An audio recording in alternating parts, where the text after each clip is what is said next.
పాఠశాలల మొదలు విశ్వవిద్యాలయాల వరకు కూడా ప్రతి విద్యా సంస్థలను మెరుగైన బోధన సాగాలని, విద్యా బోధనలో నాణ్యత ప్రమాణాలను మరింతగా పెంచాలని సీఎం రేవంత్ రెడ్డి ఆదేశించారు. విద్యాశాఖపై ఏఐసీసీలో సీఎం రేవంత్ రెడ్డి సమీక్షించారు. ఇక పాఠశాలలు, కళాశాలలు, ప్రొఫెషనల్ కోర్సులు బోధించే కళాశాలలో విద్యార్థులు, బోధన సిబ్బందికి ఫేషియల్ రికగ్నిషన్ తప్పనిసరి చేయాలని అధికారులకు సీఎం రేవంత్ రెడ్డి ఆదేశాలు జారీ చేశారు. ముఖ గుర్తింపుతో హాజరు శాతం మెరుగవడంతో పాటు ప్రొఫెషనల్ విద్యా సంస్థల్లో లోటుపాట్లను అరికట్టవచ్చని అన్నారు. విద్యాశాఖ పరిధిలో అదనపు గదులు, వంట గదులు, మూత్రశాలలు, మరుగుదొడ్లు, ప్రహరీ నిర్మాణాల వివిధ భాగాలను చేపట్టడం సరికాదని సీఎం అభిప్రాయపడ్డారు. ఇక ఈ నిర్మాణాల నాణ్యత ప్రమాణాలు, నిర్మాణ పర్యవేక్షణ, నిధుల మంజూరు, జవాబుదారీతనానికి గాను ఒకే విధంగా ఉండాలని అన్నారు. ఇక యంగ్ ఇండియా ఇంటిగ్రేటెడ్ రెసిడెన్షియల్ స్కూళ్ల నిర్మాణాన్ని పర్యవేక్షిస్తున్న విద్యా సంక్షేమ వసతుల అభివృద్ధి సంస్థ కిందని రాష్ట్రంలోని అన్ని విద్యా సంస్థల నిర్మాణాలు కొనసాగాలని సీఎం ఆదేశించారు.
ఈ సంస్థకు అవసరమైన ఇంజనీరింగ్, ఇతర సిబ్బందిని ఇతర విభాగాల నుంచి వెంటనే డిప్యూటేషన్పై తీసుకోవాలని సూచించారు.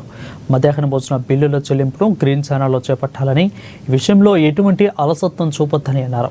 తెలంగాణలోని మహిళా కళాశాలలు, బాలికల పాఠశాలలు, మూత్రశాలలు, మరుగుదొడ్లు, ప్రహరీల నిర్మాణాన్ని వేగవంతం చేయాలని ఆదేశించారు.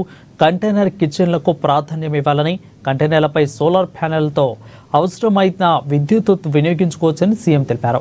ప్రతి పాఠశాలలో క్రీడలకు ప్రాధాన్యం ఇవ్వాలని సీఎం రేవంత్ రెడ్డి సూచించారు.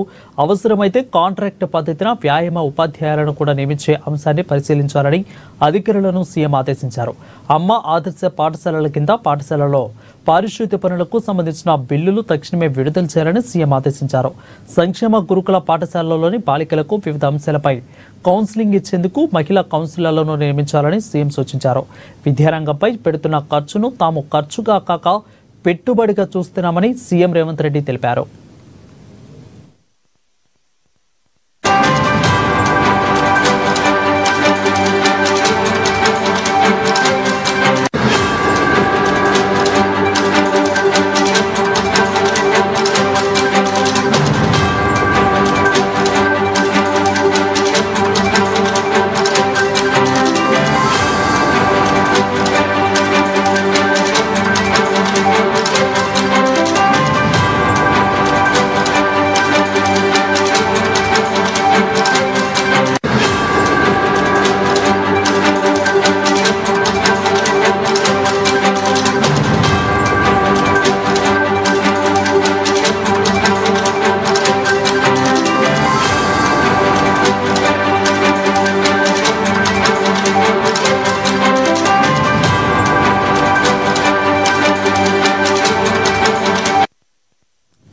ఇక యంగ్ ఇండియా ఇంటిగ్రేటెడ్ రెసిడెన్షియల్ స్కూళ్లతో పాటు విద్యారంగం అభివృద్ధికి తీసుకునే రుణాలను ఎఫ్ఆర్బిఎం పరిమితిలో లేకుండా చూడాలని డిప్యూటీ సీఎం బట్టి విక్రమార్క కేంద్ర ఆర్థిక శాఖ మంత్రి నిర్మలా సీతారామన్కు విజ్ఞప్తి చేశారని సీఎం తెలిపారు.